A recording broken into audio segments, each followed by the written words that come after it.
Over a walk. यहाँ पे ये देखिए, जब भी कभी हम वॉक करते हैं, जब भी हम पॉइंट ए से पॉइंट बी की तरफ जाते हैं, तब हमारा जो इनहेल रहता है, सपोज वो 4 स्टेप है। जैसा कि कल मैंने आपको बोला था कि आप लोगों को काउंट करना है कि आपका इनहेल जो है वो कितना लंबा हो रहा है। ठीक है, तो सपोज आपका इनहेल है 4 काउंट, आपने 4 स्टेप लिए, उतना लंबा आपका इनहेल था, और उसके बाद में 4 स्टेप लिए, उतना लंबा आपका एक्सेल था। आप पॉइंट ए से पॉइंट सी तक पहुंचे, तब तक आपने एक राउंड ब्रीदिंग ली, उसमें आपने एक इनहेल लिया और एक एक्सेल लिया। ऐसा मेजरमेंट हमें करना था। ये मैंने एक एग्जांपल लिया है कि आपका इनहेल और एक्सेल बराबर है। जरूरी नहीं है ऐसा हो, ऐसा हो सकता है कि आपका इनहेल एक्सेल से लंबा हो, ये हो सकता है कि एक्सेल इनहेल से लंबा हो, ये भी हो सकता है कि दोनों बराबर हो। पूरी वॉक में ये कम ज्यादा छोटे बड़े होते रहते हैं, कभी इनहेल ज्यादा, कभी एक्सेल ज्यादा, कभी दोनों बराबर। हमें करना क्या चाहिए according to doctor, according to scientist, according to वो रिसर्चर जिन्होंने मैराथन रनर्स पे रिसर्च करी है, उनके हिसाब से ब्रीदिंग होनी कैसी चाहिए, ऐसी। मतलब कि आप जितना इनहेल कर रहे हो उसका डबल एक्सेल हो। जितना इनहेल, सपोज आपने काउंट कर लिया कि मेरा 8 स्टेप में इनहेल होता है, तो मैं क्या करूंगी, कोशिश करूंगी कि 16 स्टेप तक मैं एक्सेल करूं। ठीक है, समझे आप, इनहेल से जस्ट डबल में एक्सेल करूं। अब स्टार्टिंग में हम जस्ट डबल पे नहीं पहुंच पाते, स्टार्टिंग में हमें जस्ट डबल पे पहुंचने में मुश्किल होती है, तो हमें ये कोशिश करनी है कि चलो मैं बराबर तो आऊं। अगर मेरा एक्सेल इनहेल से कम है तो मैं कम से कम इनहेल के बराबर तो आऊं, फिर इनहेल से थोड़ा तो आगे बढ़ूं, थोड़ा और आगे बढ़ूं, और फिर ऐसा हो जाए कि मैं इनहेल का जस्ट डबल एक्सेल करने लग जाऊं। ठीक है, तो ये कॉन्सेप्ट आप लोग समझे। Show me thumbs up. यहां से मैं आपको देखती हूँ, वहां स्क्रीन पे आप लोग दिख नहीं रहे मुझे। यस, समझ गए ये concept, Jyoti ma'am, Reva ma'am, Deepa ma'am. Okay okay okay, ठीक है। अब ये ब्रीदिंग होगी कैसे, मतलब कि मैंने 4 स्टेप वॉक करी, मेरा इनहेल खत्म हो गया। अब मेरे दिमाग में है कि मेरे 4 स्टेप पे मेरा इनहेल खत्म हो गया, तो मुझे 8 स्टेप तक एक्सेल करना है। अब मैंने क्या करा, एक्सेल करना शुरू करा और 8 स्टेप कंप्लीट करने की कोशिश करी। सपोज मेरा 6 पे ही एक्सेल खत्म हो गया, तो मैं एक्सेप्ट करूंगी कि हाँ ठीक है, मेरा 4 स्टेप इनहेल है, 6 स्टेप एक्सेल है। ये मुझे याद हो जाना चाहिए कि मैं हमेशा ऐसे करती हूँ, या आज कम से कम 10 मिनट ऐसे ही करने वाली हूँ कि 4 step inhale, 6 step exhale, 4 step inhale, 6 step exhale. अब इसमें आप जिस भी सहेली के साथ गए हो ना कि गप्पे मारते मारते कर लूंगी, बातें करते करते कर लूंगी, फिर वो नहीं हो पाएगा। क्यों? क्योंकि आपका पूरा ध्यान कहाँ हो गया, अपनी सांसों पे, कि मैं कितना इनहेल कर रही हूँ, कितना एक्सेल कर रही हूँ ना।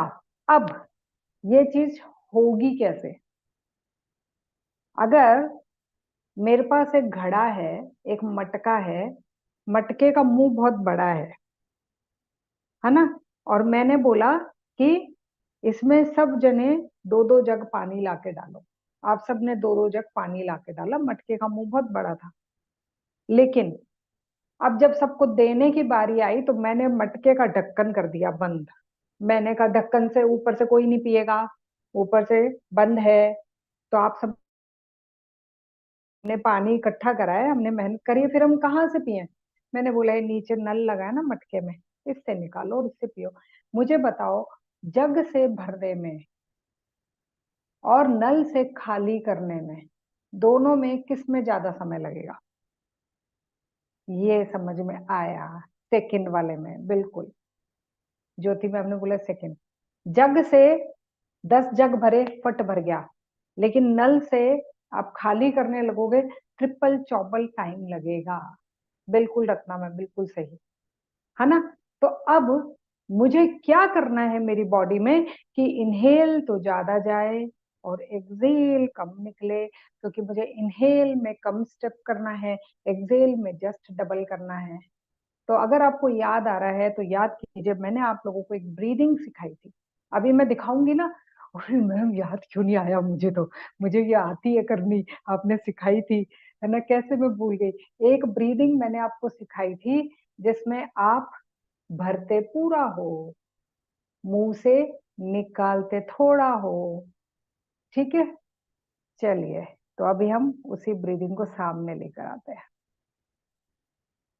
ये दीपा मैम जो आप कह रहे थे ना कि मेरी सांस फूलती है चलते वक्त, ज्यादातर लोगों की सांस किस केस में फूलती है, जब आपका इनहेल हो जाता है लंबा।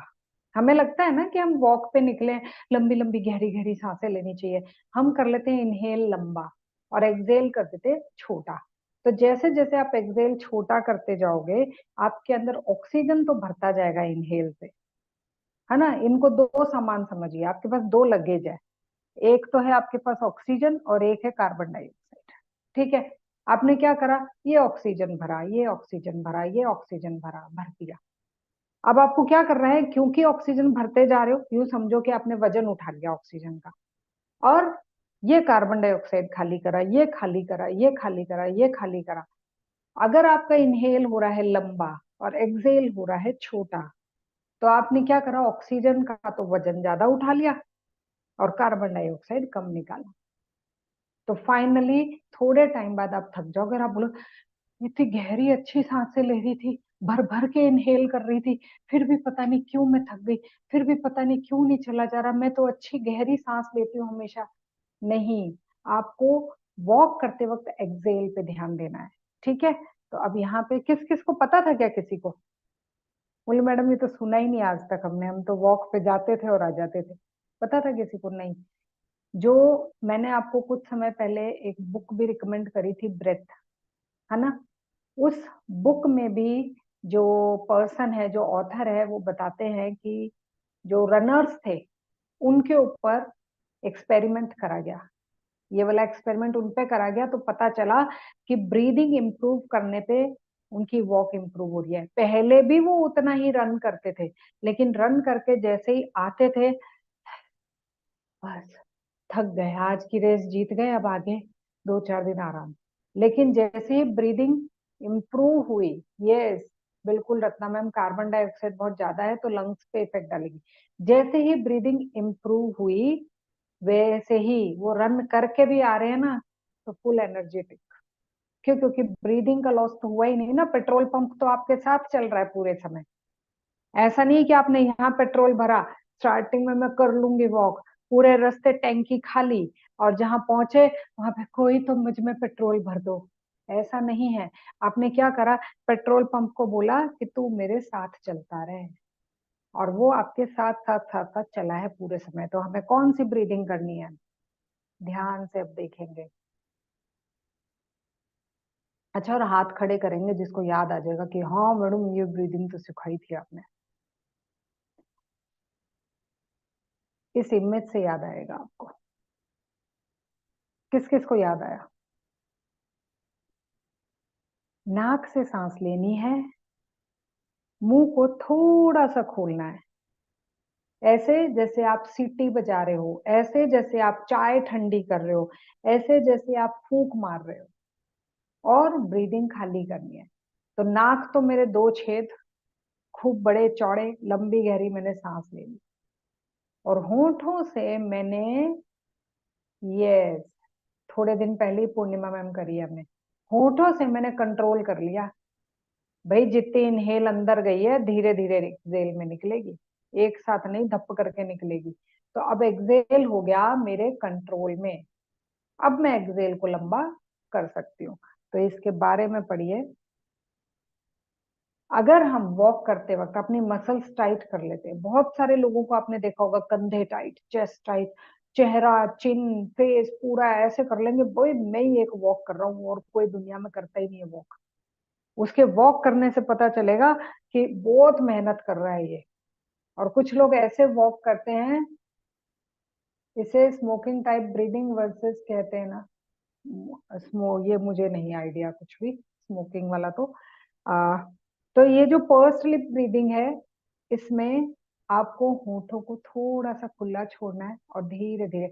आपने बहुत बार ऐसा देखा भी होगा, सुबह सुबह आपको लगता होगा कि लोग विसल बजाते बजाते वॉक कर रहे हैं, या उनके होंठ हल्के से बाहर है पाउट के जैसे, वो ऑटोमेटिक भी हो जाता है।